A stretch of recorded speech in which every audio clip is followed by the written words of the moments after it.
بسم الله الرحمن الرحيم.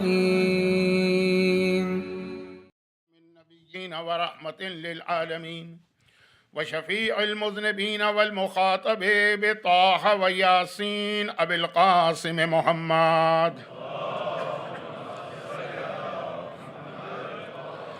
وآله الطيبين الطاهرين المعصومين المظلومين الذين أذهب الله عنهم الرجس وطهرهم تطهيرا.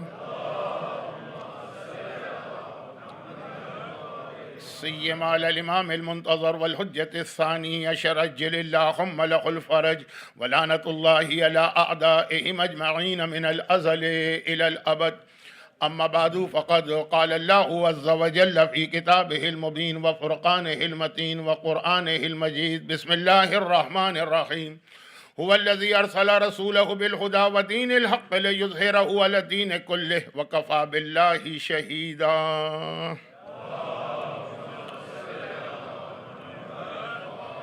1447 ہجرہ کے ایام ازا کے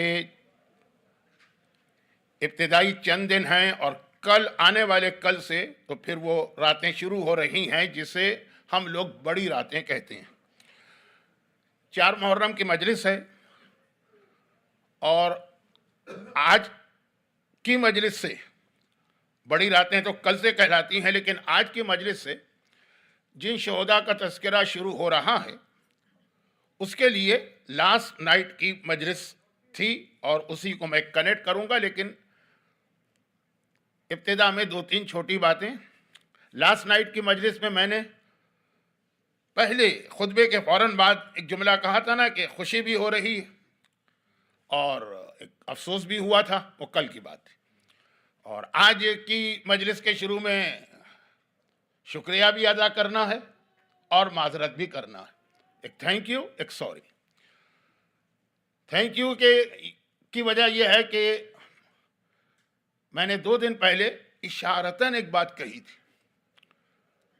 شروع کی مجالس میں بہت کھل کے اپنا اصل اسٹائل نہیں بتانا چاہتا ہوں، تو بہت اشارے میں نے ایک بات کہی تھی. لیکن بہرحال شکریہ کہ بعض خواتین نے بھی اس کا خیال رکھا اور اس سے زیادہ انتظامیہ نے بھی. میں نے دیکھا ایک پارٹیشن بھی لگا دیا گیا. بہت اشارے میں نے بات کہی تھی. میں نے نہیں بتایا تھا کہ میں کس جانب توجہ مبذول کرا رہا ہوں، لیکن سمجھنے والے سمجھ گئے. اتنا کوئک رسپانس. یا تو اٹلانٹا میں جب میں پڑھنے گیا تھا جعفری سینٹر، وہاں وہی ماحول تھا. پہلی مجلس میں نے کہا پورا سینٹر ہی انہوں نے چینج کر دیا. اور یہ یہاں پہ اتنا کوئک رسپانس. ایک ذرا لائٹر موڈ میں کہہ رہا ہوں کہ شاید تو رسول اور امام کی بات کے علاوہ اتنا کوئک رسپانس تو نہیں ہوتا. تو شکریہ اس کمیٹی کا جس نے میری عزت رکھی. اور سوری آپ حضرات سے کہ مجھے نہیں معلوم تھا کہ مجلس کا ڈیوریشن 45 منٹ ہے. عام طور پہ 1 گھنٹہ ہوتا ہے، تو یہی سمجھ کے میں مجلس سے پڑھ رہا تھا ویکینڈ کو چھوڑ کر 60 62 60 منٹ. لیکن کسی نے مجھ سے کہا کہ نہیں مولانا یہاں 45 منٹ ہے اور یہ 1 گھنٹہ تو ویک ڈیز میں بہت زیادہ. تو خیر اس کی معذرت. اچھا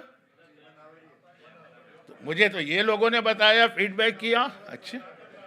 اچھا آپ لوگ آپس میں طے کر لیجئے گا کہ 1 آور ہے کہ 45 منٹ ہے، تو میں اس کے بیچ میں رہوں گا 55 اور 60. اب یہ آپ کے جملے کی وجہ سے ہو سکتا ہے کہ گھنٹہ، لیکن یہ فیڈ بیک ملا. اچھا فیڈ بیک پہ ایک فیڈ بیک اور یہ مجھے یاد آ گیا. اس میں بھی ہو سکتا ہے کہ آپ حضرات اختلاف کریں جنہوں نے فیڈ بیک دیا. کسی نے کہا کہ مولانا یہ آپ کی 3-4 مجلسیں سن کر ہمیں بندر کیا منکی نا وہ یاد آ گیا. میں نے کہ کس اعتبار سے یاد آیا؟ میں کوئی ڈارون کی تھیوری کو تو نہیں مانتا ہوں. الحمدللہ میرے سارے بزرگ چاہے ددھیال کی لائن ہو چاہے ننہیال کی لائن، سارے کے سارے مومن، سارے کے سارے بعمل، سارے کے سارے شیعہ. یہ بندر کیوں یاد آ رہا ہے؟ کہیں جا کر بھی میرا لنکیج نہیں ملے گا کہ نہیں. آپ کی پرسنالٹی سے نہیں، آپ کی تقریر کے اسٹائل سے کہ کبھی آپ ادھر جاتے ہیں کبھی آپ ادھر جاتے ہیں. جس طرح وہ بندر جو ہے درختوں پہ چھلانگ لگاتا ہے نا، ادھر جمپ ادھر جمپ ادھر جمپ ادھر جمپ، کسی ایک موضوع پر آپ ٹھہرتے نہیں. اب یہ تو ساری زندگی کا ایک پرابلم ہے. اب اس بڑھاپے میں آ کر جب لوگ قبر میں پاؤں لٹکائے ہوتے ہیں، میں تو سینے تک قبر میں پہنچ چکا ہوں. اب تو میں اپنا اسٹائل نہیں بدل سکتا، ایک دو دن کی بات ہے، اس کے بعد تو وہ بڑی راتیں آ جائیں گی کہ جہاں پہ تقریر یا خطابت سے زیادہ لوگ شہزادی کونین کے کو پرسہ دینے جو آتے ہیں اس میں اضافہ ہو جاتا ہے۔ تو بس ایک آدھ دن یہ برداشت کر لیجئے، یہ والا فیڈ بیک جو ہے یہ میرے کنٹرول سے باہر ہے کہ میں بالکل اپنے موضوع پر رہوں۔ میرا موضوع ہے کیا؟ میرا موضوع وہ ہے جسے سید العلماء مولانا سید علی نقی صاحب یا نقن صاحب قبلہ اکثر پڑھتے تھے خصوصیات اسلام کے نام سے، کہ اسلام کی خصوصیات کیا ہے، کیریکٹرسٹک کیا ہے، یعنی وائی دنیا کے اتنے سارے مذہبوں میں ہم اسلام کو کیوں چوز کریں، ہم سلیکٹ کیوں کریں اسلام کو۔ اور میرا موضوع جو ہے وہ تقریباً ویسا ہے لیکن تھوڑا سا اس سے مختلف، کہ باقی مذہب کو باقی جتنے مذہب ہیں ان کو تو چھوڑ دیجیے، لیکن خود اسلام بھی اس وقت دو ہیں، اور آج نہیں ہے، 1400 سال پہلے ہی غدیر کے میدان میں دو اسلام آ گئے، جس سے اللہ راضی ہے، جس سے اللہ راضی نہیں، اور کربلا کے میدان میں دو اسلام آ گئے، ایک حسینی اسلام جس کے لیے سب کی جانیں قربان، ایک یزیدی اسلام جس کو آقا حسین جیسے محافظ اسلام نے بھی خدا حافظ کہا۔ تو اصل موضوع تو یہ، لیکن اس کے اندر کچھ چھوٹی چھوٹی باتیں آتی رہتی ہیں، خاص طور پر ہسٹری سے ریلیٹڈ کچھ ایسی باتیں ہیں جو الگ سے بیان نہیں ہوتی ہیں، چھوٹی سی باتیں ہیں، کان میں پڑی رہیں تو کام آ جائیں گی۔ آج کے مجلس کے شروع میں بھی میں، کیونکہ اب یہ جو بات میں کہنے جا رہا ہوں یہ ہونا تو چاہیے مجلس کے آخر میں، لیکن مجلس کے آخر میں مصائب کا بیان ہوتا ہے، وہاں پر پھر ہسٹری پڑھنے کا موقع نہیں۔ طفلان مسلم، آج مصائب ان کے ہیں، آج کی رات ان کی، تو طفلان مسلم ان کا واقعہ اس کے اندر غالباً کربلا میں جتنے واقعات ہیں سب سے زیادہ جو روایتوں میں اختلاف ہے وہ طفلان مسلم کے حوالے سے، اور یہ اس لیے کہنا پڑتا ہے، پہلے یہ باتیں نہیں کہی جاتی تھیں لیکن اب اس لیے کہنا پڑتا ہے کہ لوگ اتنے مختلف علماء کی اسپیچز سنتے ہیں، اور پھر اس میں مسئلہ خالی یہ نہیں ہے کہ اردو اسپیچز، انگلش اسپیکر جو آتے ہیں ان کا کچھ اور وہ ہسٹری کا ورژن پڑھتے ہیں، پھر ایران اور عراق کے جو علماء ہیں وہاں پہ کچھ روایتیں الگ مشہور ہیں جو ہمارے یہاں اس طرح مشہور نہیں، تو لوگ ذرا کنفیوز ہو جاتے ہیں، تو ان کو بتایا جائے کہ اس میں ہمارے علماء اور مجتہدین کا کوئی قصور نہیں۔ 1400 سال کے بعد جو اویلیبل ریسورسز ہے، جو چیز اس میں ہوگی وہ اسی پہ محنت کریں گے، وہ اسی پہ ریسرچ کریں گے، ان کے پاس علم غیب تو ہے نہیں۔ چنانچہ یہ تھوڑے بہت اختلاف ہو جاتے ہیں۔ اب طفلان مسلم کے بارے میں ایک اختلاف تو یہ کہ وہ جناب مسلم ابن عقیل کے ساتھ کوفے گئے تھے، اور جناب مسلم کی شہادت کے بعد پھر وہ گرفتار ہوئے یا نہیں، وہ اپنے باپ کے ساتھ گئے نہیں تھے، اپنی ماں کے ساتھ گئے تھے، اور ماں ان کی کربلا گئی تھی۔ اب یہ تو ہر ایک کو معلوم ہے کہ جناب مسلم ابن عقیل کی شادی مولائے کائنات کی ایک بیٹی رقیہ بنت علی سے ہوئی تھی۔ جناب رقیہ، جو مجھے اگلا جملہ کہنا نہیں چاہیے، بلا وجہ ایک کنٹروورسی کھڑی ہوگی، لیکن لاہور کے لوگ جانتے ہیں کہ وہاں پر بھی بی بی پاک دامنہ کے نام سے ایک روضہ ہے۔ خیر، جناب رقیہ مولا کی بیٹیوں میں سے ایک بیٹی، بعض علماء نے کہا کہ نہیں، جناب خدیجہ بنت علی سے۔ جناب خدیجہ کون ہے؟ جو مسجد کوفہ کے بالکل سامنے جن کا روضہ ہے، لیکن مشہور جناب رقیہ ہے، تو وہ اپنی ماں کے ساتھ گئے تھے۔ اور جب کربلا میں 10 محرم کو آخر میں لوٹ مار ہوئی شام غریبہ کے موقع پر، تو یہ بچے بھی، وہ جو گھوڑے دوڑتے ہوئے آئے تھے وہ خولی اور ہمارے ساتھ کے، تو گھبرا کے ادھر ادھر گئے اور وہاں پہ وہ اپنے قافلے سے الگ ہو گئے۔ ایک روایت یہ، اور پھر یہ ہے کہ ان کی قید کتنی ہے، یہ بھی ایک مسئلہ۔ پھر یہ ہے کہ یہ کس طرح سے گرفتار ہوئے، کیا دن کے وقت درخت کے اوپر تھے اور دریا میں ان کا سایہ نظر آیا، جو روایت عام طور پہ پڑھی جاتی ہے، میں بھی پڑھوں گا، یا نہیں، یہ رات کے وقت جا رہے تھے تب وہ مومنہ نے ان کو اپنے گھر میں پناہ دی۔ تو یہ چھوٹے چھوٹے اختلاف جناب مسلم کی اولاد کے حوالے سے تو تاریخ میں ہیں، اور اتنے اختلاف کربلا کے کسی اور شہید کے حوالے سے نہیں۔ لیکن خود جناب مسلم ابن عقیل جیسی عظیم شخصیت، ان کے حوالے سے بھی خاص طور پہ جو سب سے بڑا اختلاف ہے وہ یہ ہے کہ ان کی ایج کیا تھی۔ جناب عباس کے ہم سن تھے، یعنی 33 34، یا تقریباً آقا حسین کی ایج گروپ کے تھے 58 59۔ شادیاں ان کی کتنی ہوئی تھیں؟ اب یہ ساری باتیں میں اس لیے بہت اشاروں میں کر کے آگے بڑھ رہا ہوں، گرچہ وہ جملہ میرے دماغ میں گونج رہا ہے کہ مولانا اب بندر کی طرح سے مجلس پڑھ رہے ہیں، لیکن خیر پھر بھی اب میں اتنا اس جملے کی وجہ سے اتنا ڈر ڈر کے بات کرنے کے باوجود کچھ جملے کہہ رہا ہوں۔ جناب مسلم ابن عقیل کے حوالے سے ایک چھوٹی سی بات سن لیجیے، یہ پریکٹیکل بات ہے۔ مجالس جو ہم لوگ پڑھتے ہیں وہ اپنی جگہ ہے، لیکن بعض جگہ پر کچھ مومنین اور کچھ مومنات کے کچھ پریکٹیکل پرابلمز بھی ہوتے ہیں، بہت تفصیل سے نہ صحیح لیکن مختصر اس کا بھی کوئی سلوشن دینا پڑتا۔ جناب مسلم ابن عقیل کی شخصیت کی ایک خاص بات یہ، جناب مسلم ابن عقیل کی اولادیں کتنی ہیں یہ بھی اختلاف، 4 بیٹے تو ثابت ہیں، 1 بیٹی بھی ثابت ہے۔ بیٹی وہی ہے کہ جس کو آقا حسین نے گود میں بٹھا کے سر پہ ہاتھ پھیرا تھا، وہ مصائب کی روایت حمیدہ۔ لیکن بعض لوگ کہتے ہیں، بعض علماء کہتے ہیں کہ نہیں، ان کی ایک اور بیٹی بھی تھی عاتقہ، جو کربلا میں شام غریبہ جب گھوڑے دوڑے تو یزیدیوں کے گھوڑوں کے نیچے آ کے شہید ہوئی عاتقہ۔ یہ جناب مسلم کی دوسری بیٹی، اور شاید زندان شام میں بھی کوئی بیٹی ہو تو تیسری بیٹی، لیکن ایک تو کنفرم ہے، بیٹے 4 تو کنفرم، 2 کربلا میں شہید ہوئے باقاعدہ جہاد کرتے ہوئے، اور 2 یہ جن کے آج مصائب پڑھے جائیں۔ لیکن اس کے علاوہ بھی بعض علماء نے کہا کہ نہیں، ان کے اس کے علاوہ 4 بیٹے اور تھے۔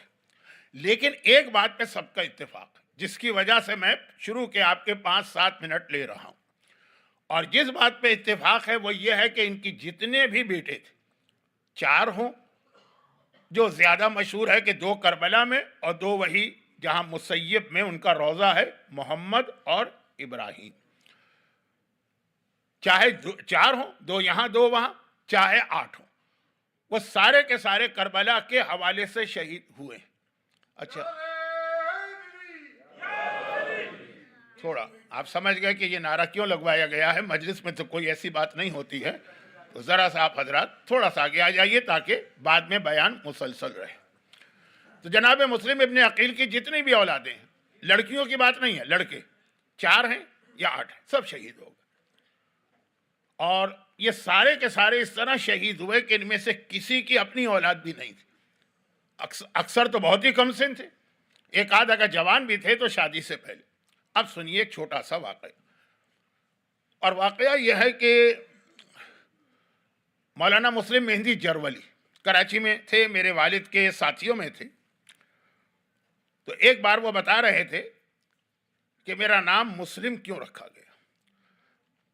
ان کے اپنے والد مولانا علی اکبر مہندی جرولی، جرول یو پی کا علاقہ ہے، اللہ کرے کہ اب تک اس کا یہی نام رہا ہو، اس لیے کہ نام اتنے بدل گئے ہیں اور اتنے مشکل نام ہیں کہ ہم لوگوں کی تو زبان پہ نہیں آتے، پتہ نہیں امروہے کا کیا نام ہے، پتہ نہیں الہ آباد کا پریاگ نگر کے کیا نام ہے، پتہ نہیں لکھنؤ کا کیا نام ہے۔ خیر، جرول ایک بہت مشہور علاقہ ہے، علماء کا گڑھ بھی رہا، وہاں سے والد کا تعلق تھا، حوزہ علمیہ نجف میں گئے ہوئے ہیں، تعلیم حاصل کر رہے ہیں۔ زمانہ اس عظیم مرجع کا کہ بعض وجوہات کی بنا پر موجودہ دور میں ان کے کچھ حالات بیان کرنے کا دل چاہتا، لیکن نہیں بیان کروں گا، ایک تو میرے موضوع میں گنجائش نہیں، پھر وہ بندر والا جملہ جو ہے نا مجھے اور زیادہ روک رہا۔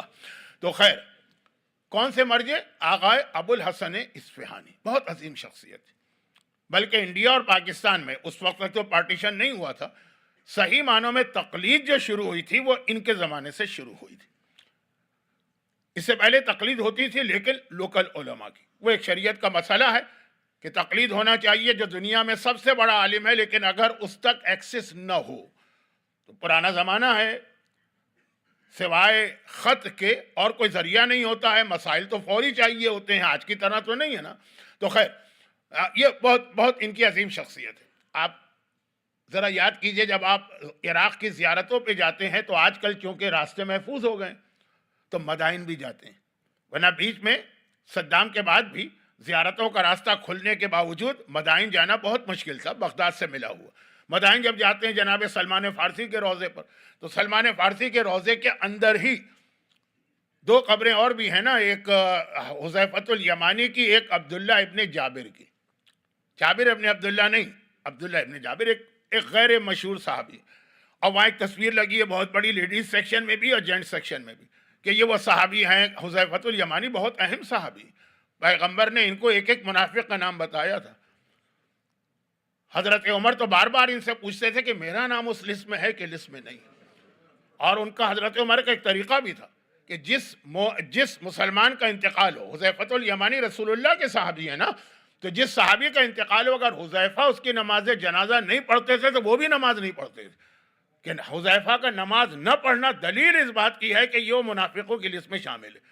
ان کا نام ہی ہے صاحب و سر رسول اللہ، رسول کا راز، سیکرٹ ان کے پاس تھا. پوری ایک لسٹ بتائی تھی. خیر وہ لمبا واقعہ ہے، پھر وہی میں بندر بن کے نہیں چلنا چاہتا، تو واپس آ جاتا ہوں اصل موضوع پر.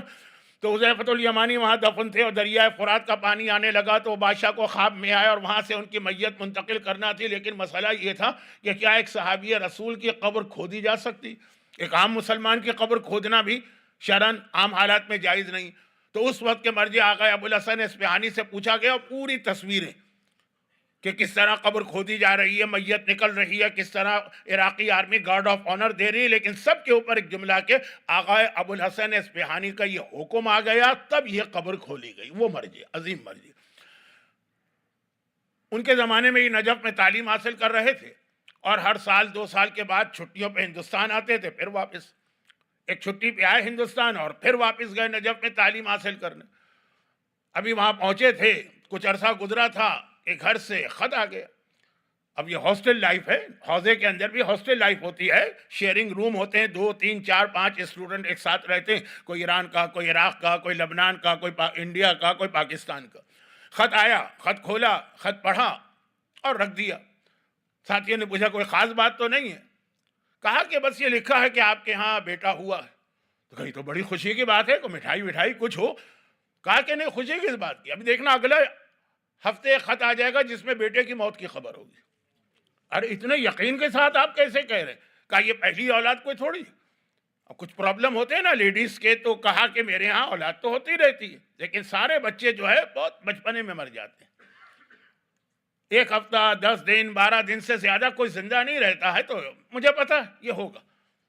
اب ان ساتھیوں نے، ساتھی سارے کے سارے حوزہ علمیہ کے اسٹوڈنٹ ہیں، کہا کہ یہ نہیں ہو سکتا کہ اس کا کوئی حل نہ ہو، چلو مرجع وقت سے چل کے پوچھتے. اب یہ حوزے کے اسٹوڈنٹ ہیں نا، تو چنانچہ آقا ابو الحسن اصفہانی کی اجازت مل گئی، پہنچے اور کہا کہ یہ ہندی طالب علم یہ کہہ رہا.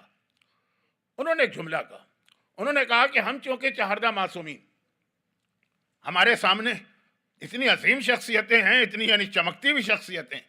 کل آنے والی رات یعنی جو ٹمارو نائٹ ہے، دعائے توسل کی رات ہے، پوری دنیا میں دعائے توسل پڑھی جاتی کہ چہاردہ معصومین. اب ان کی شخصیت اتنی عظیم کہ اس کی وجہ سے بہت ساری اور بہت بڑی بڑی پرسنالٹیز جو ہیں وہ ذرا چھپ جاتی ہیں.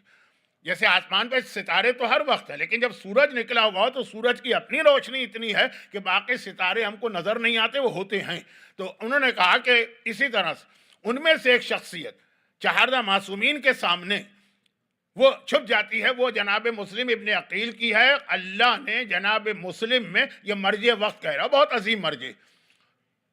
اللہ نے جناب مسلم کو ایک خاص خصوصیت دی ہے، برکت دی ہے، اور وہ یہ کہ اگر کسی کے ہاں اولاد نہیں ہوتی یا اولاد ہو کے مر جاتی ہے اور وہ یہ منت مان لے یا ارادہ کر لے کہ میرے ہاں بیٹا پیدا ہوگا تو میں اس کا نام مسلم رکھوں گا، پھر وہ دیکھے کہ اولاد بھی ہوگی، چاہے اولاد اس کی بالکل نہ ہوتی یا اگر مر بھی جاتی ہے تو وہ اولاد سلامت رہے گی. اور وجہ یہ بتائی کہ مسلم کربلا کے اس شہید کا نام ہے کہ جس کی جتنی اولادیں تھیں وہ سب انہوں نے کربلا میں قربان کر دی ہیں. ان کی نسل منقطع ہو کے رہ گئی، دنیا میں نسل مسلم کا وجود نہیں رہا کربلا کی وجہ سے. تو اللہ نے کہا تم نے اپنی نسل میرے نام پہ قربان کی ہے تو تیرے نام پہ قیامت تک جو بھی اولاد مانگے گا میں اولاد دے کر اس کی نسل کو برقرار رکھوں گا.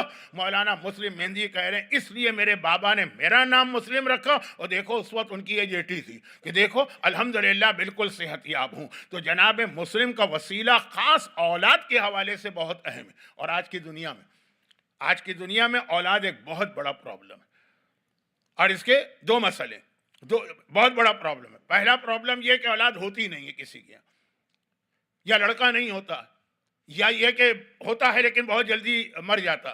ایک یہ. دوسرا یہ ہے کہ فزیکلی زندہ رہتا ہے، اسپریچولی مر جاتا. اولاد کا بے دین ہو جانا، سیدھے راستے سے ہٹ جانا، گمراہ ہو جانا، واقعاً ماں باپ راتوں کو نیند نہیں آتی ہے، آنکھوں کے سامنے اندھیرا چھا جاتا ہے، بلکہ ایکچول اب میں پھر گھبرا رہا ہوں کہ کہیں میرا موضوع نہ بدل جائے، لوگ کہیں کہ مولانا بالکل موضوع پہ نہیں آ ہی رہا ہوں۔ طفلان مسلم، کربلا کی خواتین، اپنی اولاد کی تربیت، کل جناب اون محمد ماں کی تربیت، پرسوں جناب قاسم ماں کی تربیت، جناب علی اکبر، اب یہ پورا ایک سلسلہ چل رہا ہے نا، اس لیے میں نے کہا بات شروع کر رہا ہوں اس کے اوپر، اور باتیں کل سے اور بھی آئیں گی لیکن آج تو یہی موضوع ہے۔ تو سنی، اور وہ یہ کہ اگر فزیکلی زندہ بھی ہے اولاد، روحانی طور پہ مر گئی، بے دین ہو گیا ہے، مومن باپ کا بیٹا، مومنہ ماں کا بیٹا، سیدانی ماں کا بیٹا، سید باپ کا بیٹا، اور معلوم بے دین ہو رہا ہے، ایتھسٹ ہو رہا ہے، یا باتیں وہ کہہ رہا کہ لیبل تو لگا ہے کہ بھئی یہ مومن ہے، یہ شیعہ۔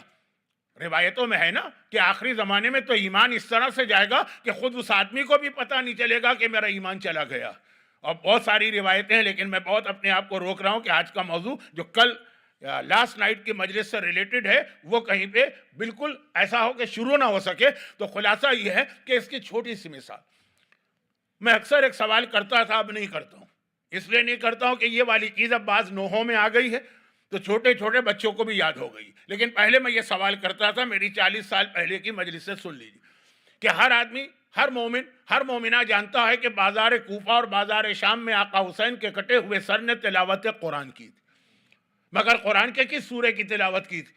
اب تو ہر ایک کو پتا ہے سورہ کہف کی، کیونکہ یہ بعض نوحوں میں بھی آ چکا۔ اس کے ذریعے سے ان بچوں کی بھی سمجھ میں یہ بات آ گئی ہے جو مجلس اردو مجلس سے نہیں سمجھتے، نوحے تو اردو ہی کے آج کل زیادہ تر چلتے ہیں۔ سورہ کہف، اور سورہ کہف کا اہم ترین جو واقعات، 3 واقعات ہیں سورہ کہف میں، جو بیچ والا واقعہ ہے، بیچ والا وہ کیا؟ جناب خضر نے ایک بچے کو اس لیے قتل کر دیا کہ وہ آگے چل کر بے دین ہونے والا تھا۔ تفصیل میں جانے کی ضرورت نہیں، نہ وقت ہے نہ ضرورت۔ کہا کہ یہ چونکہ آگے چل کے بے دین ہونے والا تھا اس لیے اس کو قتل کیا، اس کے بدلے اللہ ان کے والدین کو دوسری صحیح نیک اولاد دے گا۔ اب یہ ہم حضرت خضر کی شریعت پہ عمل نہیں کر رہے ہیں، ہم تو اس وقت ظاہری شریعت پہ عمل کر رہے ہیں جس کے اندر تو یہ حرام اور گناہ، لیکن روایتوں میں یہی آیا کہ بیٹا اگر زندہ بھی رہے لیکن روحانی طور پہ مر جائے، دینی طور پہ مر جائے، بے دین ہو جائے، وہ سمجھو کہ اس کی موت ہو گئی، اس سے تو بیٹا نہ ہونا یا اولاد نہ ہونا بہتر تھا۔ تو جناب مسلم آج کے زمانے میں جو اللہ نے جناب مسلم کو ایک خاصیت عطا کی ہے بہت اہم ہے۔ میں اسی دنیا میں رہتا ہوں اور انڈیا اور پاکستان میں کم رہتا ہوں، ویسٹرن کنٹریز میں زیادہ رہتا ہوں، اور انڈیا اور پاکستان میں اب پچھلے 20 سال سے کم مجلس سے پڑھتا ہوں، باہر زیادہ پڑھتا ہوں۔ مجھے پتا کہ ظاہری اعتبار سے جن گھرانوں میں بہت زیادہ دینداری ہے وہاں بھی اندر کیا ہو رہا، اور وہ ان کے اختیار میں نہیں۔ یہ والدین کو یوں کنڈیم نہیں کیا جا رہا ہے، وہ ان کے اختیار میں نہیں۔ ایک جملہ اگر کہہ دوں تو شاید برا لگے کچھ لوگوں کو، لیکن وہ تاریخ کی حقیقت ہے، اور یہ بہت اہم مسئلہ ہے جس کو میں کل کی مجلس میں ہائی لائٹ کروں گا، آج نہیں۔ اور وہ یہ کہ بگڑنے والے تو معصومین کی اولاد میں بھی بگڑے۔ میں حضرت نوح کے بیٹے کی مثال نہیں دے رہا ہوں، میں چھٹے امام کے بیٹوں کی مثال دے رہا ہوں، میں امام حسن کی بعض اولادوں کی مثال دے رہا ہوں، صرف اشارہ۔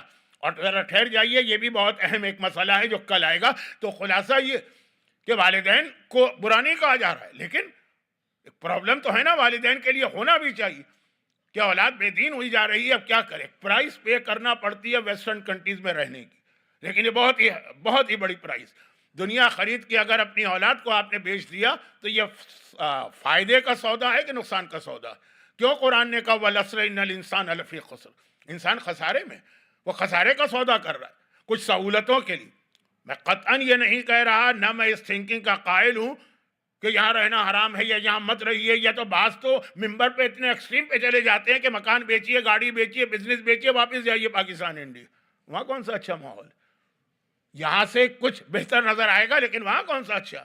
آج کی دنیا گلوبل ولیج بن گئی، خرابیاں سب جگہ ایک جیسی ہیں، لیکن یہاں جو کچھ ہو رہا، اور پھر بھی یہاں رہنا، کیوں رہنا؟ اب پھر وہ جملہ کہوں گا تو ایک مرتبہ آپ کہیں گے مولانا آج تو آپ نے تیسرے درخت پہ چھلانگ لگا دی ہے، لیکن یہ وہی پرانا درخت ہے جس پہ چھلانگ لگائی۔ جب زمانے کا امام آئے گا اس کو دنیا کے ہر علاقے میں ایسے صاحبان ایمان چاہیے جو اس کو مان رہے ہوں گے. خالی ان کو انڈیا اور پاکستان اور نجف اور قم اور مشہد کے مومن نہیں چاہیے، ان کو آسٹریلیا، نیوزی لینڈ، ان کو امریکہ، ان کو کینیڈا، ان کو انگلینڈ، ان کو یورپ کے اندر بھی مومن چاہیے ہیں. تو یہ تو ایک فریضہ ہوتا ہے. بلکہ سورہ یوسف نازل اس بات پر ہوا تھا کہ جب سوال کیا تھا یہودیوں نے پیغمبر سے کہ یہ تو بتاؤ کہ حضرت یوسف بیٹے ہیں یعقوب کے، یعقوب بیٹے ہیں اسحاق کے، اسحاق بیٹے ہیں ابراہیم کے. ایک سلسلہ ہے نا، ابراہیم سے اسحاق، اسحاق سے یعقوب، یہ ساری فیملی تو پیلسٹائن کی ہے. تو یہ آخر یہ مصر کیسے گئے جہاں حضرت موسیٰ جو پیدا ہوئے تو مصر میں پیدا ہوئے نا، اسی نسل میں. یہی جواب دیا کہ اللہ نے جناب یوسف کو اس جان بوجھ کے مصر پہنچایا تاکہ بعد میں جب موسیٰ نبی کا ظہور ہو تو اس وقت یہاں پر مومنوں کا ایک گروپ اور قافلہ موجود ہے. یہ بہت لمبی بات تھی جو میں نے ایک چھوٹے سے جملے میں اس لیے مکمل کر دی کہ اصل موضوع کچھ اور ہے، ورکنگ ڈے کی مجلس ہے. آپ نے مجھے 15 منٹ اور دے دیے ہیں، آپ کا شکریہ، لیکن صرف 15 ہی منٹ دیے ہیں نا، 15 گھنٹے تو نہیں دیے ہیں. تو بات کو مکمل کرنا ہے. تو آپ جو یہاں آئے، ہو سکتا ہے کہ آپ اپنے فائدے کے لیے آئے ہوں، لیکن آپ یاد رکھیں کہ آپ کو بھیجا گیا ہے زمانے کے امام کی خدمت کے لیے. لیکن اگر ہماری اپنی نسل یہ خراب ہوئی جا رہی ہے، اپنی حد تک کوشش کرنا. اور اس میں سب سے اہم رول آتا ہے خواتین کا. اسلام کی سب سے بڑی خصوصیت یہ کہ دنیا میں پہلا مذہب یہ، چاہے اس کا عنوان رکھیے خصوصیات اسلام، اس سبجیکٹ کا، ٹاپک کا، چاہے اس کا نام رکھیے اصلی، حقیقی، غدیری، حسینی اسلام میں اور یزیدی اسلام میں فرق. لیکن سب سے بڑی خصوصیت یہ ہے کہ عورتوں کو بہت ہائی اسٹیٹس اور بہت زیادہ عزت اور احترام دیا گیا. کل جو میں نے ایک واقعہ بیان کیا تھا، بیان بھی نہیں کیا تھا، جلدی میں رہ گیا تھا، جان بوجھ کے میں نے چھوڑ دیا تھا، لیکن پھر بھی سن لیجیے. بہت مشہور واقعہ تو ہے، لیکن بہرحال ایک مرتبہ مشہور واقعات بھی انسان کو ہلانے کے لیے بہت ضروری ہے ان کی تکرار. سعد ابن معاذ کتنا عظیم صحابی، اتنا عظیم صحابی ہے کہ مولا کا ایک جملہ ان کے فضائل بیان کرنے کے لیے کافی. یہ علی کا کلام ہے، کلام الامام، امام الکلام. ایک جملہ ہزاروں کتابوں پہ بھاری. جیسے میں نے پرسوں نہیں کل ہی کی مجلس میں کہا، شہزادی کونین کے سارے فضائل ایک طرف، مولا کا اتنا سا جملہ نعم العون للعبادہ ایک طرف. یہ علی کا کلام.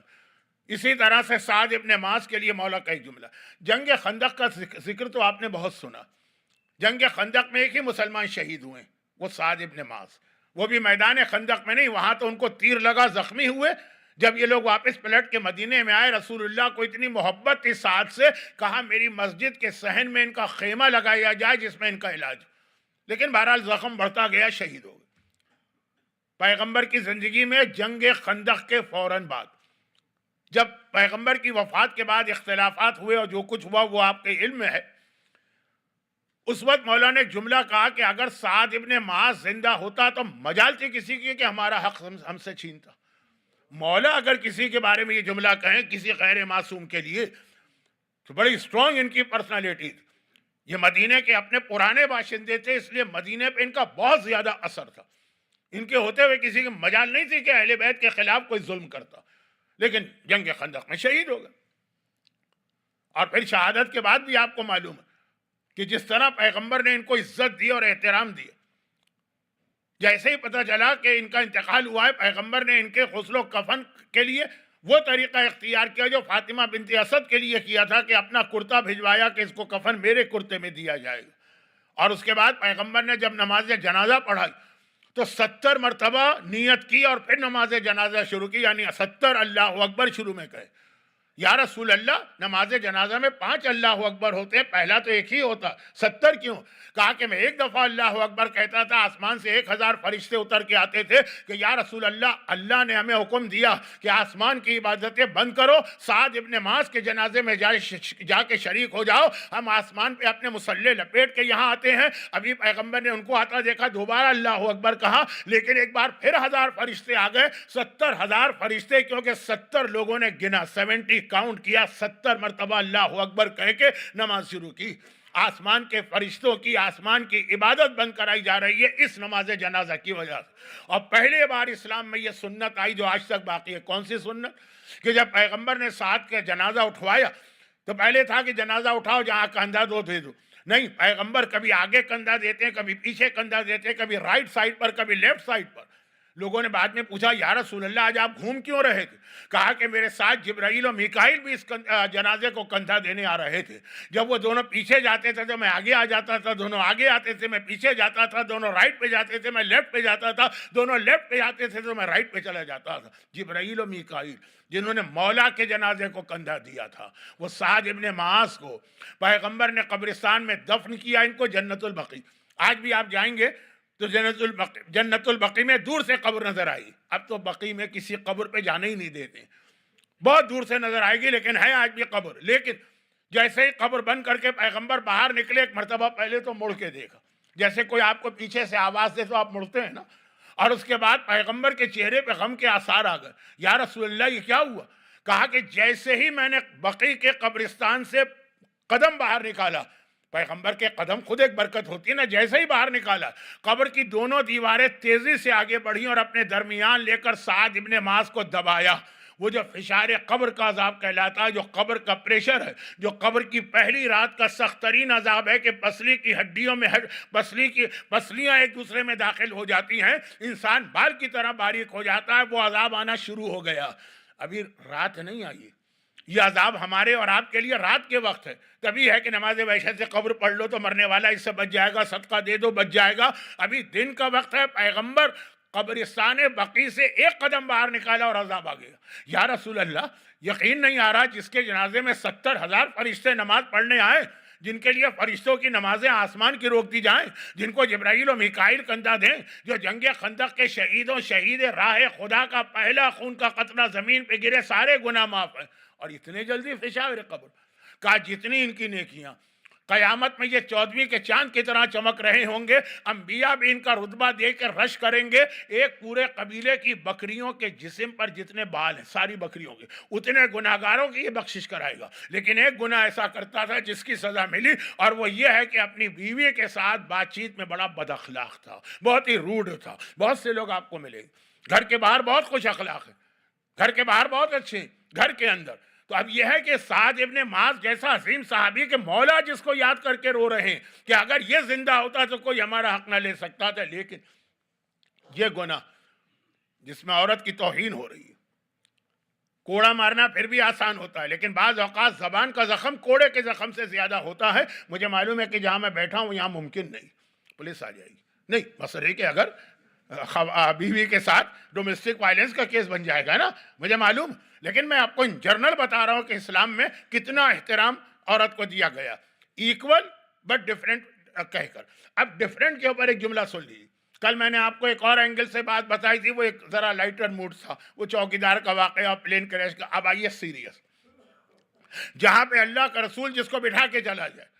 دیکھیں اطاعت اس کا نام ہے، یہ ہے اسلام۔ اسلام کے معنی کیا؟ Total submission. یہ اسلام کا ڈکشنری میں میننگ ملیں گے۔ اسلام مانے تسلیم، اپنے آپ کو سپورٹ کر دینا، ٹوٹل سبمیشن۔ جہاں پہ اسلام آ جائے اس کے بعد، اس سے پہلے نہیں، اسلام آنے کے بعد اب پھر اس کے بعد لاجک منطق پوچھنا چاہیے تاکہ احکامات دین پہ یقین بڑھے۔ لیکن کسی حکم پر عمل کرنے سے آپ یہ کہہ کے رک جائیں کہ جب تک کہ میری سمجھ میں نہیں آئے گا میں عمل نہیں کروں گا، یہ اسلام نہیں۔ ہاں آپ کہیں عمل کروں گا، لیکن ذرا سمجھنا چاہتا ہوں کہ آخر یہ حکم کیوں آیا۔ شراب نہیں پیوں گا، لیکن ذرا پوچھنا چاہتا ہوں کہ کوئی وجہ ہے کہ نہیں۔ اگر وجہ بتا دی تو ٹھیک ہے، اگر وجہ نہیں پتا چلی تب بھی نہیں پیوں گا۔ میں گانا نہیں سنوں گا، حرام، کیونکہ وہ رسول نے منع کیا، لیکن ذرا پوچھنا چاہتا ہوں وائی۔ لیکن اگر مجھے اس کا جواب نہ بھی ملا تب بھی میں عمل تو کروں گا، یہ اسلام۔ لیکن اگر آپ کہیں کہ جب تک کہ میری اپنی سمجھ میں کوئی چیز نہیں آئے گی اس وقت تک عمل نہیں کروں گا، یہ اسلام نہیں ہے۔ یہ اگر اسلام ہے تو یزیدی اسلام ہے، یہ اگر اسلام ہے تو دشمنان اہل بیت کا اسلام ہے۔ غدیری اسلام ٹوٹل سبمیشن کا نام ہے، جس کے لیے ایک چھوٹی مثال پھر اصل واقعہ۔ میدان کربلا کے یہ ظالم یزیدی کتنے لالچی تھے۔ ان میں سے جو لشکر آیا تھا میدان کربلا میں یزید کا، ایک بہت بڑی تعداد تھی جو دشمن اہل بیت شروع سے ہی تھی، وہ تو تھی اپنی جگہ، لیکن ایک ایسی تعداد بھی تھی جو اہل بیت کے دشمن نہیں تھے، وہ آئے تھے لوٹ مار کے لالچ میں۔ ان کو یہ لالچ دی گئی تھی کہ جاؤ میدان کربلا کے اندر ان کو شہید کرو، ان کا مال و اسباب لوٹ کے لے جاؤ۔ تو آپ کو پتہ ہے نا یہ شام غریبہ کی روایت آپ سنتے بھی ہیں اور انشاءاللہ اگر میں زندہ رہا تو سناؤں گا بھی کہ یہ اتنے لالچی ہیں کہ ایک چھوٹی سی بچی کے کان میں بہت ہی سادہ سا گوشوارہ ہے. یہ اہل بیت کی بچی ہے نا, یہاں کون سا سونا چاندی یا ڈائمنڈ کے سیٹ پہنے ہوئے ہیں, اس نے ایک معمولی سا گوشت وہ بھی نہیں چھوڑا. تو کبھی آپ نے سوچا ہے کہ جو اتنے ظالم ہیں, یہ ہے اصل موضوع, یہ ہے حسینی اسلام, وہ ہے یزیدی اسلام.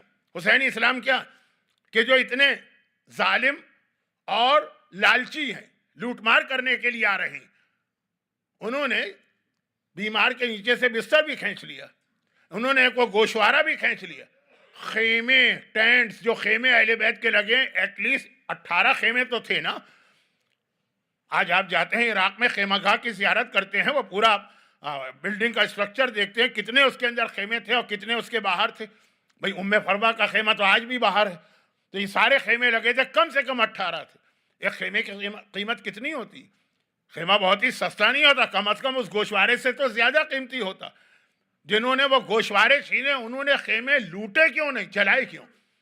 یعنی خود خیمہ اٹ سیلف اس کو لوٹ کے لے جانا چاہیے تھا نا, وہ تو ان کا فائدہ ہوتا. جلائے کیوں؟ جلائے صرف اس لیے کہ انہوں نے لوٹنا ہی چاہا خیموں کو. لوٹنے سے مطلب خیمے کا سامان نہیں, خود خیمہ خود. لیکن خیمے میں بیویاں موجود ہیں, انہوں نے اپنی جگہ سے ہٹنے سے انکار کر دی, کہا کہ نکلو باہر, ہم کو یہ خیمہ لوٹنا, خیمہ اکھاڑ کے لے جانا. بیویوں نے کہا نہیں ہٹیں گے, لیکن کیا کہہ کے کہا کہ نہیں ہٹیں گے؟ آقا حسین ہمیں یہاں بٹھا کے گئے ہیں, تو جب تک کہ یہ خیمہ ہے یا ہم کو یہاں سے نہیں ہلنا. آخر مجبور ہو کے انہوں نے آگ لگائی کہ خیمے جلیں تو یہ بیویاں نکلیں, اور پھر ایک سے دوسرے, اور پھر شام غریبہ کے مصائب, آخری خیمہ. یہ ہوتی ہے ٹوٹل سبمیشن, یہ ہے کربلا کا اسلام. وہ یزیدی اسلام ہے, یہ ہے غدیری اور حسینی اسلام کہ جہاں جس کو بٹھا دیا اس کو وہاں بیٹھ کے اپنی ڈیوٹی انجام دینا. عورت اس پہ راضی ہو کہ مجھے فرض کیجئے کہ اگر گھر میں بٹھایا, تو گھر میں تو نہیں بٹھایا, لیکن اگر بٹھایا تو میں اسی طرح رہوں گی. اور مرد اس پر راضی ہو کہ اگر مجھے مثلا یہ کہا کہ گھر والوں کے لیے نانا نفقہ کرو, میں اس پہ راضی ہوں. اب آئیے اصل سیریس بات. بہت زیادہ آپ سنتے ہیں یہ سیریس بات, مگر اس سے اپنے لیے بھی تو کوئی میسج لیجئے. جنگ احد یہ اسلام کی ایک بہت اہم جنگ ہے, اور بس آپ اس سے اندازہ کر لیں کہ کربلا کا جو پورا واقعہ پیش آیا, اس کا one of the main cause یا ریزن جو ہے وہ جنگ احد. کیوں؟ کیسے پتا چلا؟ دلیل کیا ہے؟ دلیل خود یزید. میں دربار دمشق میں یہی تو کہا تھا نا, کہاں ہیں میرے بدر و احد کے بزرگ, آج میں نے بدر و احد کا انتقام لیا. خود یزید کہہ رہا کہ آج میں نے احد کا انتقام لیا ہے. یہ بدر و احد بہت اہم جنگ ہے, جس کا انتقام کربلا میں جا کے لیا گیا.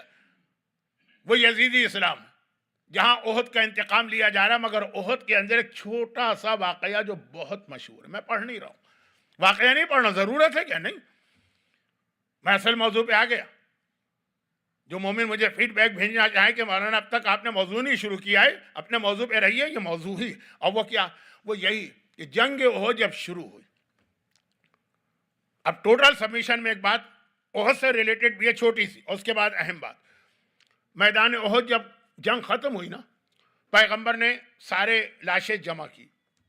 یاد کیجئے اللہ کے رسول کا پوری زندگی, ٹوٹل ہول لائف, جتنے بھی جہاد کی, سب میں ٹوٹل جتنے لوگ شہید ہوئے, اس سے زیادہ صرف ایک جنگ احد میں شہید ہوئے.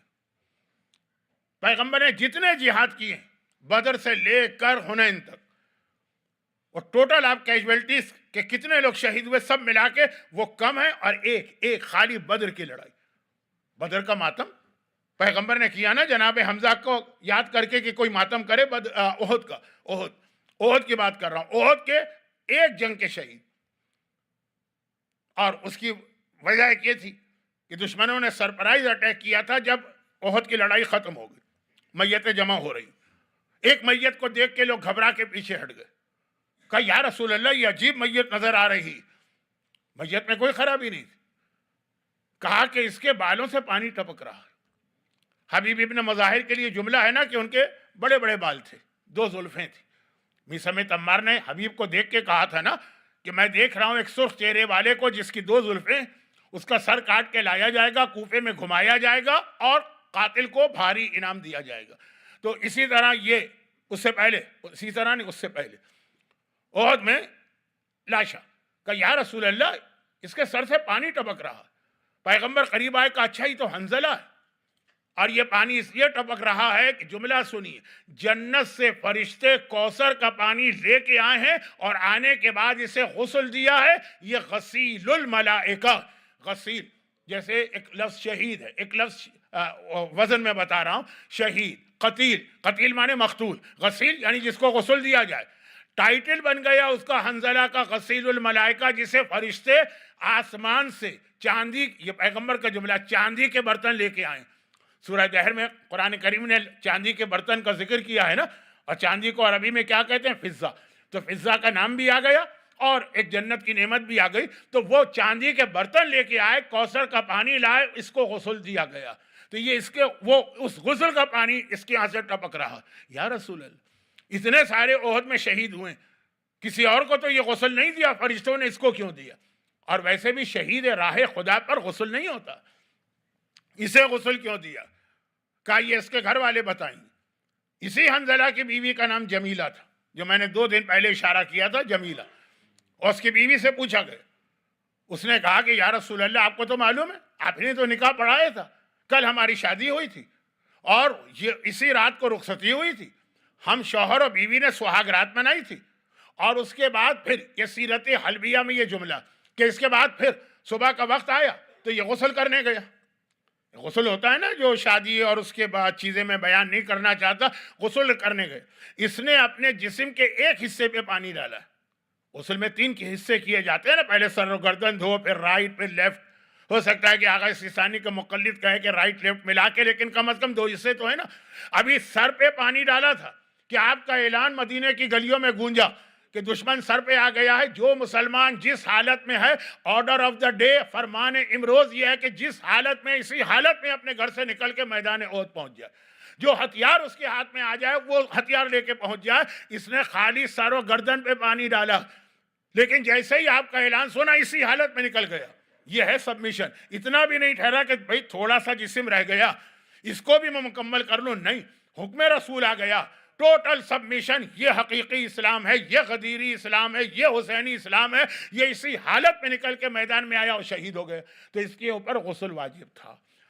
پیغمبر نے کہا اس لیے فرشتوں نے آ کر اسے وہ والا غسل دیا جو شادی کے بعد کیا جاتا۔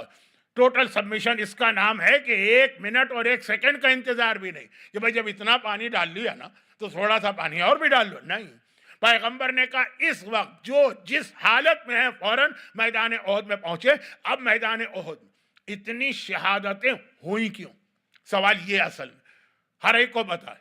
میں اس کا جواب آپ سے نہیں مانگ رہا ہوں اور نہ میں اس کا جواب خود دینا چاہتا ہوں، ہر ایک کو پتا ہے، لیکن اس کا میسج، اس کا نتیجہ کیا کہتے ہیں، moral of the history story, خلاصہ کیا ہے؟ وہ یہ ہے کہ ہر ایک کو معلوم ہے کہ پیغمبر نے ایک چھوٹا سا درہ تھا، وہ مسلمانوں کے بیگ پر تھا، وہاں پہ 50 تیر انداز رکھے تھے اور کہا تم یہاں رہو گے، ہم جنگ جیتیں یا ہاریں، تمہیں یہاں سے نہیں ہلنا۔ اور میدان احد میں جب جنگ شروع ہوئی تو مسلمان جیت گئے، کافر سارے بھاگ گئے، میدان احد خالی ہو گیا، مال غنیمت پڑا ہوا ہے، لوگ اس کو لوٹنے گئے۔ سب مجلسوں میں بہت زیادہ پڑھا جاتا۔ ہوا کیا؟ جو 50 تیر انداز پیغمبر وہاں مقرر کیا تھا، انہوں کو بٹھایا تھا اور یہ کہہ کر بٹھایا تھا ہم جیتیں تب بھی تمہیں یہاں رہنا ہے، ہاریں تب بھی رہنا۔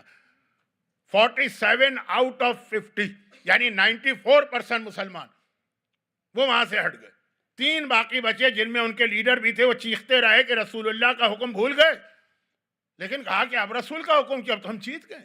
وہ دیکھو نا سارے کافر بھاگ گئے ہیں، وہ آگے آگے ابو سفیان جا رہا ہے، اس کے ساتھ اس کی بیوی ہندا بھاگی جا رہی ہے، پورا لشکر بھاگ رہا ہے، میدان خالی ہو گیا، اب تو ہم ہیں۔ کہا لیکن اللہ کے رسول نے کیا کہا تھا؟ جنگ ہارو تب بھی یہاں رہو، جنگ جیتو تب بھی یہاں رہو۔ کہا کہ نہیں بھائی، اتنی عقل تو اللہ نے ہم کو بھی دی، یہ جو ہمارے پاس جو عقل ہے نا جو ہم حکم رسول کے آگے لگاتے، کہ اتنی کامن سینس تو ہمارے پاس بھی، یہ کامن سینس ہی تو آدمی کو مروا دیتی ہے۔ کہا کہ اتنی تو کامن سینس ہے، جب ایک دشمن ہار گیا، چلا گیا، تو ختم بات، وہ ہٹے اور پیچھے سے اٹیک ہوا. ہر ایک کو معلوم ہے نا نتیجہ کیا ہوا. یہ 3 مسلمان تو بیچارے شہید ہو گئے. 3 کیسے روکتے اس فوج کو؟ اور اس کے بعد جو پیچھے سے اٹیک ہوا اور وہ آگے بھاگنے والوں نے دیکھا پیچھے سے اٹیک ہوا ہے تو سارے مسلمان گھبرا کے دیکھ رہے ہیں، وہ بھی واپس آ گئے. اور چکی کے 2 پاٹوں کے بیچ میں لشکر اسلام دبا تو اتنی کیجویلٹیز ہوئی کہ پوری رسول کی پوری لائف میں جنگوں کی بات کر رہا ہوں، ساری جنگوں میں مل کے اتنی کیجویلٹیز نہیں ہوئی ہیں، صرف اس وجہ سے کہ جس کو پیغمبر جہاں بٹھا کے گئے تھے وہ اپنی جگہ سے ہٹ گیا. تو جسے پیغمبر جو ڈیوٹی دے دے، پیغمبر مینس اللہ یعنی اسلام یعنی معصومین، جو ڈیوٹی دے دیں اگر وہ وہاں سے ہٹا، اگر وہاں سے وہ ہلا. اب جملہ بڑا ذرا سا توہین آمیز تو نہیں ہے لیکن ذرا سا شاکنگ. اگر جو تمہاری ڈیوٹی اللہ اور رسول نے مقرر کی، یہ حسینی اسلام بتا رہا ہوں، یہ غدیری اسلام بتا رہا ہوں، اسے ادا کیا تو اسلام محفوظ ہے. اور اگر اس کے اپنی ڈیوٹی سے ہٹ گئے تو نتیجہ کیا نکلتا ہے؟ جو جملہ میرا ہے شاید آپ کو عجیب لگے لیکن ذرا غور کیجیے گا، میں توہین کی نیت سے نہیں کہہ رہا. اگر ہٹ گئے تو رسول اللہ بھی اگر موجود ہوں جو رحمت للعالمین بھی ہیں، تمام برکتوں والے بھی ہیں، اللہ ان کا محافظ بھی ہے، وہ بھی موجود ہوں تبھی نقصان ہوتا ہے. اور یہ جملہ آپ نے سن لیا تو اگلا بھی سن لیں گے. اور اگر مولائے متقیان بھی ہوں، مشکل کشائے کائنات بھی ہوں، امیر المومنین بھی میدان احد میں ہوں، جیت جائیں گے آخر میں علی کی وجہ سے، اپنی حماقت کی وجہ سے نہیں. لیکن اتنا نقصان اٹھانے کے بعد وہ بھی آسمان سے ذوالفقار اتری اور علی نے اس کے ذریعے سے ہاری ہوئی جنگ کو جتوا دیا. لیکن سوال یہ ہے کہ اتنی زیادہ کیجویلٹیز کے بعد اور نقصان کے بعد جیتنا ہے کیا؟ تو میدان احد کا پیغام یہ ہے کہ جس کو جہاں بٹھایا، جو عورت کی ذمہ داری رکھی وہ وہاں، جو مرد کی ذمہ داری رکھی وہ وہاں، جو عالم. میں ایسا نہیں ہے کہ خالی عوام سے بات کرتا ہوں، میں خود ایک اسٹوڈنٹ ہوں لیکن بہرحال حوزہ علمیہ کا ٹیچر بھی ہوں. چنانچہ اپنے اسٹوڈنٹس کو اکثر یہ بتاتا ہوں کہ ایسا نہیں ہے کہ ہم صرف عوام کو نصیحت کریں گے، ہمارے لیے کچھ نہیں. نجف کا ایک چھوٹا سا واقعہ ہے، پھر وہ بندر بن کے چوتھے درخت پہ جا رہا ہوں کہ چھوٹا سا واقعہ ہے لیکن بہت ہی چھوٹا. میں اپنے اسٹوڈنٹس کو بتاتا ہوں اور خود بھی اس کے اوپر عمل کرتا ہوں. بہت شدید بارش ہوئی تو نجف کی گلیاں جو تھی نا، پرانا زمانہ ہے، آج بھی آپ جائیں گے تو جو ہندوستان اور پاکستان کے کچھ پرانے دیہات اور شہر ہیں پرانے والے، جہاں انفراسٹرکچر اتنا اچھا نہیں ہے، تو سڑکیں جو ہیں وہ سب گیلی ہو جاتی ہیں اور وہ سلپری ہو جاتی ہیں. کینیڈا میں مثال دیتا ہوں، اب برف باری بہت ہوتی، کتنے لوگوں کی ہڈیاں ٹوٹتی ہیں ہر سال اس کے اندر، سلپری. تو اب یہ بارش ہو گئی، نجف کی سڑکیں جو تھی وہ سلپری ہو گئی. ایک بڑے مرجے، نام نہیں لینا چاہتا، توہین تو نہیں ہے اس کے اندر لیکن پھر بھی نام نہیں لینا چاہتا، وہ اپنے اسٹوڈنٹ کے ساتھ جا رہے تھے، دیکھا 10 سال کا ایک بچہ جا رہا، اور بچے جس طرح جاتے ہیں نا اچھلتے کودتے. ایک مرتبہ کہا صاحبزادے سنبھل کے چلو، یہ زمین بہت زیادہ سلپری، اگر تم پھسل گئے نا تو ہاتھ پاؤں ٹوٹ جائیں گے، ہڈی ٹوٹ جائے گی. اس نے پلٹ کے کہا کہ میں اگر پھسل کے گرا تو خالی میرے ہاتھ پاؤں ٹوٹیں گے، آپ اپنا خیال کیجئے، اگر آپ پھسل کے گرے تو سینکڑوں لوگوں کا ایمان ضائع ہو جائے گا. اب یہ جو ہے نا وہ بارش والی سلپری کی بات نہیں ہو رہی. عالم جو دین آپ کو پہنچاتا، اگر وہی کبھی گمراہ ہو جائے قاضی شرح کی طرح سے تو کتنا نقصان پہنچاتا ہے. وہ جو کل میں نے جملہ نقل کیا 11ویں امام کا کہ ایک غلط عالم ہماری قوم کے لیے، ہمارے شیعوں کے لیے لشکر یزید سے زیادہ خطرناک. مولا وہ کس لیے کہا؟ وہ اس لیے کہ لشکر یزید نے ہمارا مال لوٹا ہوگا، ہماری جانیں، ہماری خواتین کو قیدی بنایا، لیکن غلط عالم تو ہمارے چاہنے والوں کا ایمان لوٹ کے لے جائے گا، ایمان ضائع کر دے گا.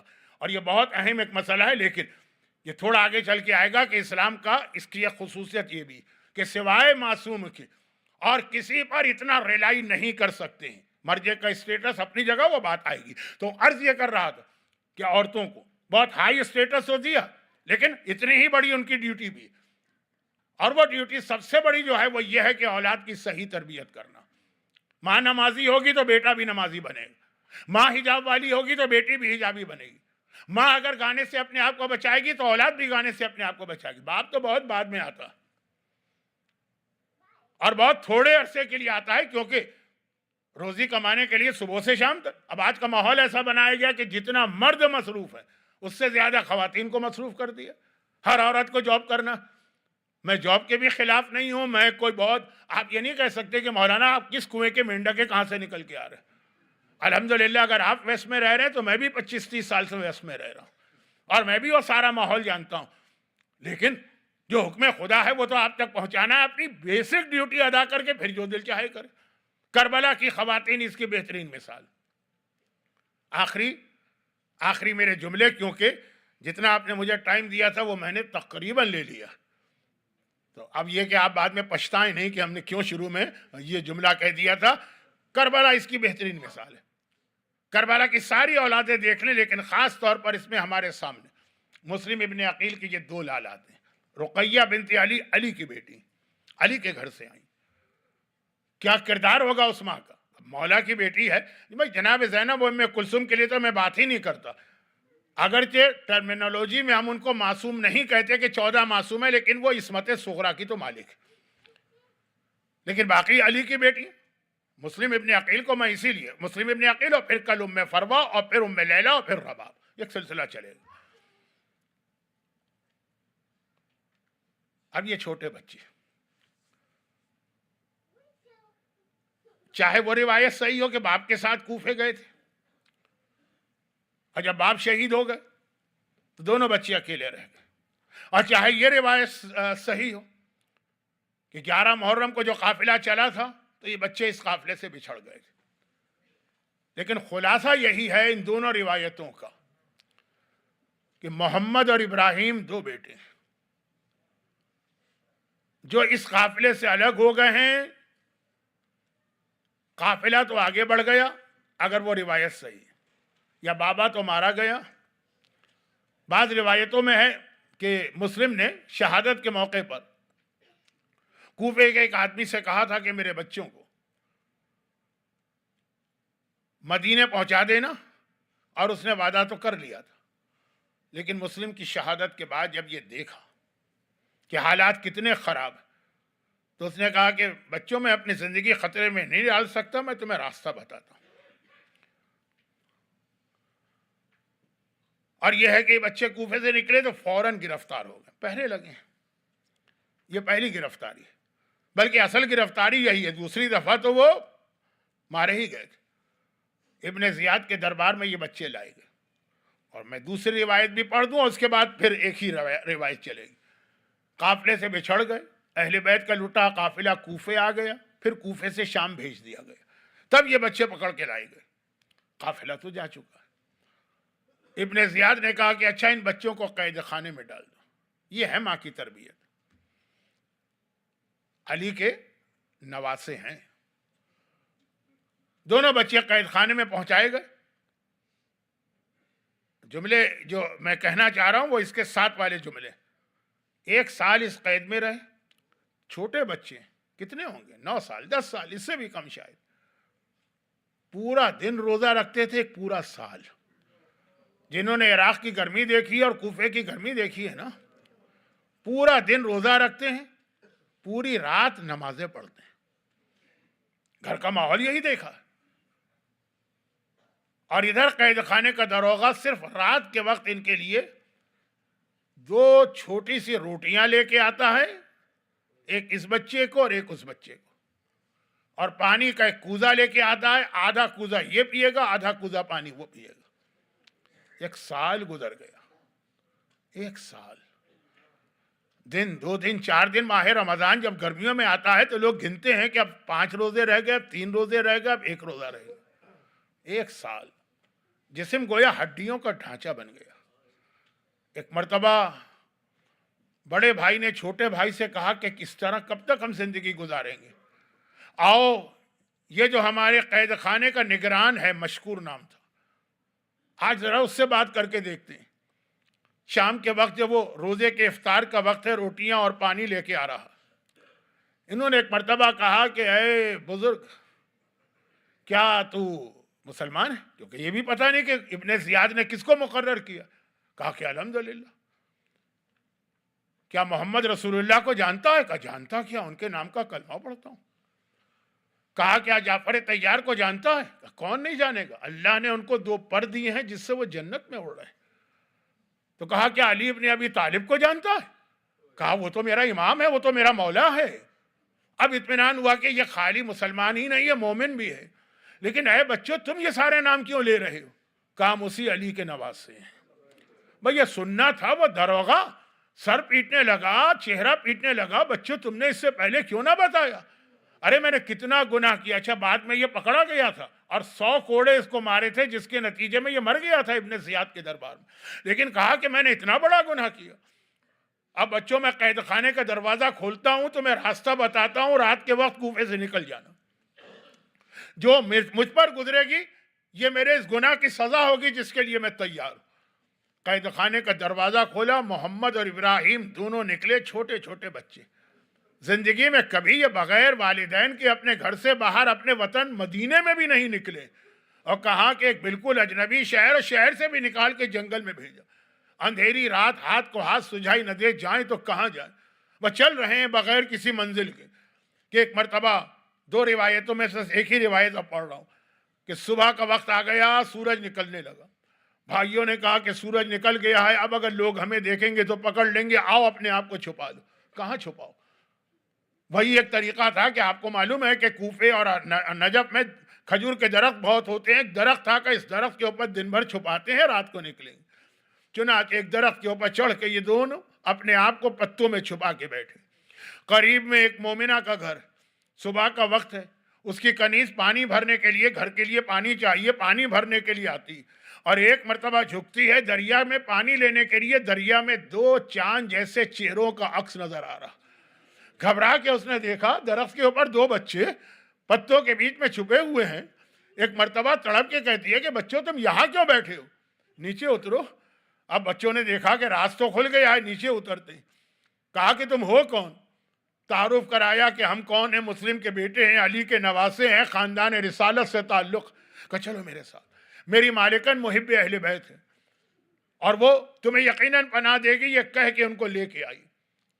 وہاں مالکن گھر میں بیٹھی ہے۔ ایک مرتبہ، اب یہاں بھی روایت کا اختلاف چھوڑ دیجیے، یہ گھر حارث کا جو بدترین دشمن اہل بیت ہے، یا یہ اس کی ماں تھی، ماں والی روایت نہیں پڑھ رہا ہوں، یا اس کی بیوی تھی۔